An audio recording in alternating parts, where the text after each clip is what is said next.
les voy a contar en realidad a todos. Bullying y mobbing, haciendo visible lo invisible, así esa frase, es el título de un libro que escribió Silvana Giaquero, que dentro de poquitos días se va a presentar en el Radisson y que también está relacionado con una serie de congresos, mientras vemos ahí la tapa del libro que tenemos encima de nuestra mesa, que se van a desarrollar aquí en Montevideo, que son la continuidad de una serie de actividades que desde hace años Silvana viene organizando. Entonces, para hablar de estos temas, de los que empezamos a hablar más como sociedad, pero en los que creo no hemos avanzado mucho en cuanto a ir al fondo de la cuestión, tenemos a Silvana con nosotros. Bienvenida, Silvana. No, muchas gracias por la invitación. Hoy cuando nos encontramos en el frente yo te contaba sobre Luz de Luna, la película ganadora del Oscar, que justamente trata de eso de una manera muy cruel. Es que es cruel. Muy cruel. Es cruel. Muy cruel, muy cruel. Y se ve cada vez más.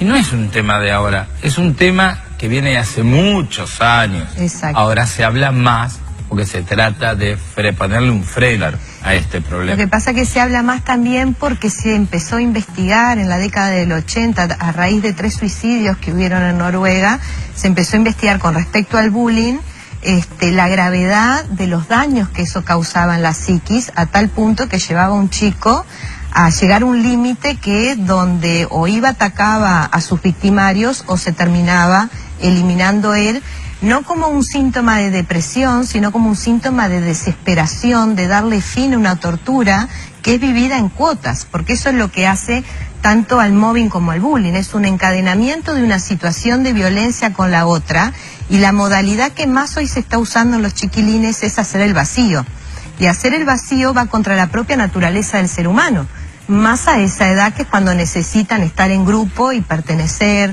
y copiar, e imitar, socializarse. Entonces, hacerle el vacío, dejarlos de lado, es lo peor que les puede pasar. ¿Y la diferencia cuál es entre bullying y mobbing? Ahí está. La idea justamente del libro es mostrar que son las mismas dinámicas. Incluso investigando sobre el tema, descubrí que el origen del término mobbing y bullying surgen de la misma raíz que es de la etología. Entonces, Lorenz lo que hace es estudiar en los animales esta conducta donde varios animales se juntan para destruir o expulsar del grupo a aquel que viven como una amenaza. De ahí un alemán lo toma para estudiar el acoso escolar y de ahí se lo lleva a Olwen años después a Noruega, lo retoma y le ponen bullying porque el mobbing hace más referencia a la violencia psicológica y el bullying, que es matoneo, hay como una mezcla de ambas, violencia física y violencia psicológica. ¿Lo laboral pesa también o solo lo escolar o estudiantil? No, en lo laboral decís el acoso, sí. O sea, está dentro del problema que tú estudias en el libro. Claro, exactamente. Lo que yo muestro es, a su vez, Lehmann, casi al mismo tiempo que Olwen, empieza a investigar en las organizaciones del trabajo que se dan este tipo de conductas y que enferman terriblemente a los trabajadores. Él ahí empieza a hablar de estrés postraumático, lo mismo que genera una catástrofe en la psiquis de la persona, y comienza a investigar las consecuencias y las dinámicas cómo se dan. Yo lo que hago es juntar de nuevo ambas cosas, ir a la raíz, que fue lo que hice con los congresos, y mostrar que ambas dinámicas son iguales y que en definitiva muchas veces una es la continuidad de la otra y que la prevención estaría concentrada o enfocada en el bullying, porque sabemos que gran parte de los acosadores cuando son adultos, antes de los 24 años más o menos muestran las investigaciones, se convierten en depredadores organizacionales, empiezan a delinquir. Entonces son los futuros maltratadores de la familia, violencia doméstica, en el trabajo, en el barrio. Entonces, si ¿esas nosotros, son las víctimas o los victimarios? Los victimarios. Las víctimas no necesariamente van a sufrir de mobbing, pero sí lo que le va a pasar es que si no curan la herida que generó el bullying, quedan más vulnerables a futuros depredadores en el ámbito también familiar y en el ámbito también laboral, claro, ¿no? Hay una herencia. ¿Y qué posibilidad hay de que una víctima pase a ser victimario? Es decir, que la violencia recibida la canalice en violencia hacia otro. Digo esto porque, sobre todo a nivel de otro fenómeno que es el de la violencia de género, muchas veces se dice que quienes la sufrieron a veces en el plan más doméstico de niños, pueden reproducirla cuando son jefes de familia. Claro, lo que pasa es que en la violencia doméstica se juegan otras cosas que son muy diferentes en la dinámica de mobbing y de bullying, porque acá lo que se forma es un GAN de acoso. ¿Bien? ¿Qué es eso? El GAN de acoso es que el hostigador echa la bola a andar del proceso y va logrando que los demás se mimeticen, claro. con la justificación de que la víctima es merecedora del daño que le provoca, y eso hace que el GAN de acoso no sienta culpa y crean que lo que está haciendo es justificado. ¿Ah? Entonces, ahí ya marcamos una gran diferencia. Entonces, los chicos que largan la bola de este proceso no necesariamente son chicos que han sufrido violencia o que estén sufriendo violencia. Bien, son chicos que pueden tener un trastorno disocial, antisocial, desafiante oposicionista, que puede derivar luego en una personalidad con rasgos psicopáticos. Silvana, y como padre o madre, o no sé, o el tutor de la criatura, ¿cómo me doy cuenta? Yo creo que, a ver, de atrevido peco de que son chicos muy introvertidos, que se cierran inclusive en sus cuartos, y que cuesta mucho llegar a ellos. Pero ¿cuáles son cómo me doy cuenta como padre que le está pasando eso y él no me dice nada por vergüenza o por otra miedo, vergüenza, sentimiento de culpa, porque en el fondo ellos creen que han generado esta situación, porque es el mensaje que todos les envían. Claro. Es un paradigma con el que tenemos que romper. La forma de darnos cuenta, justamente, el chico empieza a aislarse, a no contar nada, solo 2 de cada 10 lo cuentan, para que tengas una idea.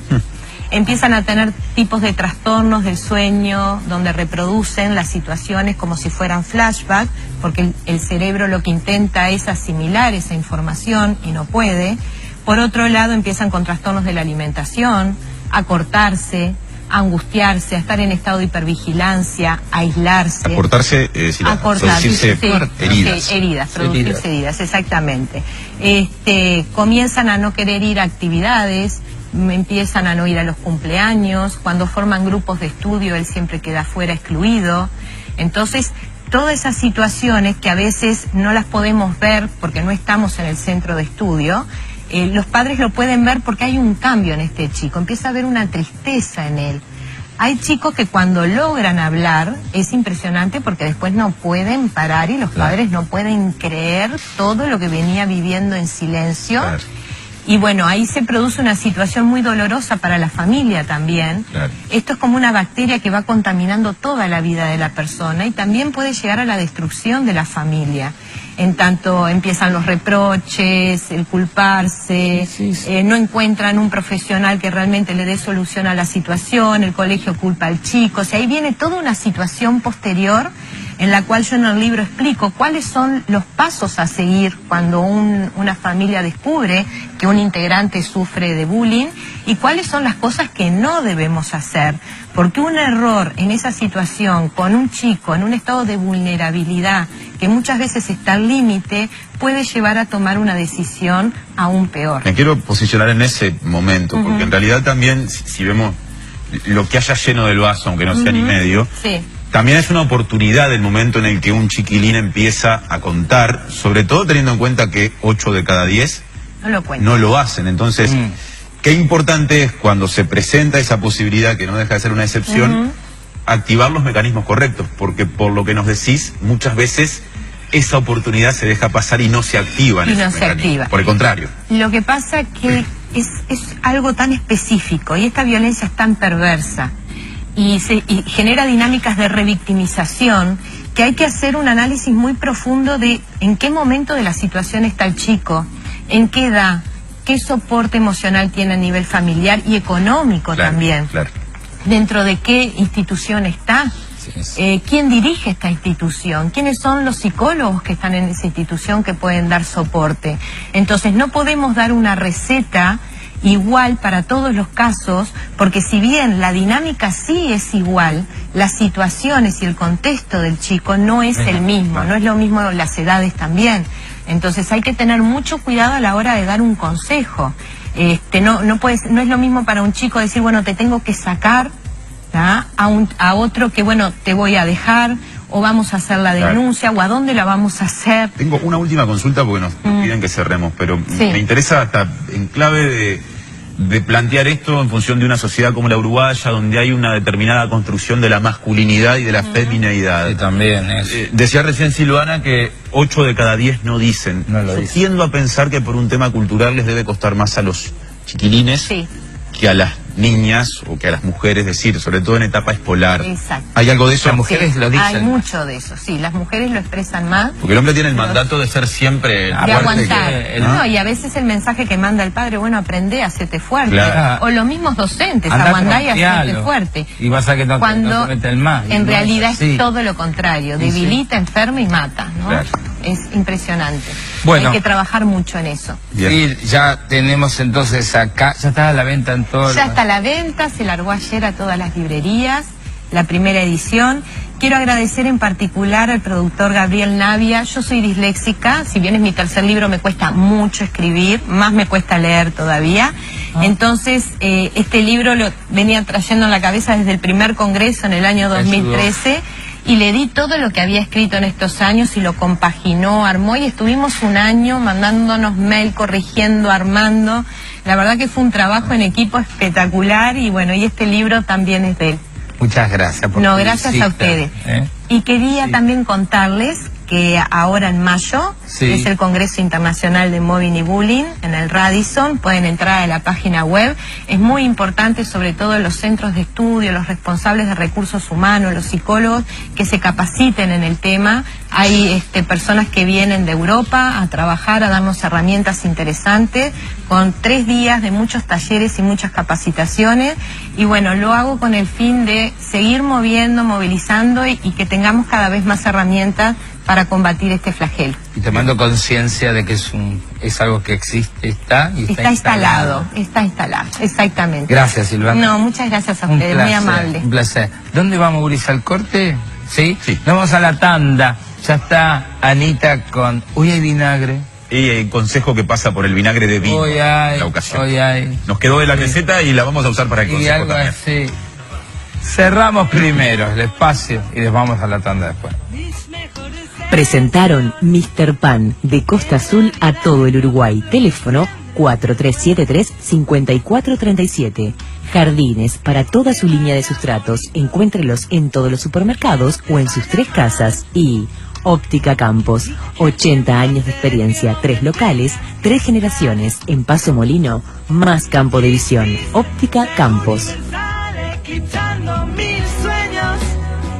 Bueno, ahora sí, consejo a la vuelta de la pausa. Vamos a tener actualización de noticias de la mano del Subrayado y mucho más para seguir compartiendo la mañana en casa. Exactamente, nos queda un rato todavía del programa. Martín, vamos arriba.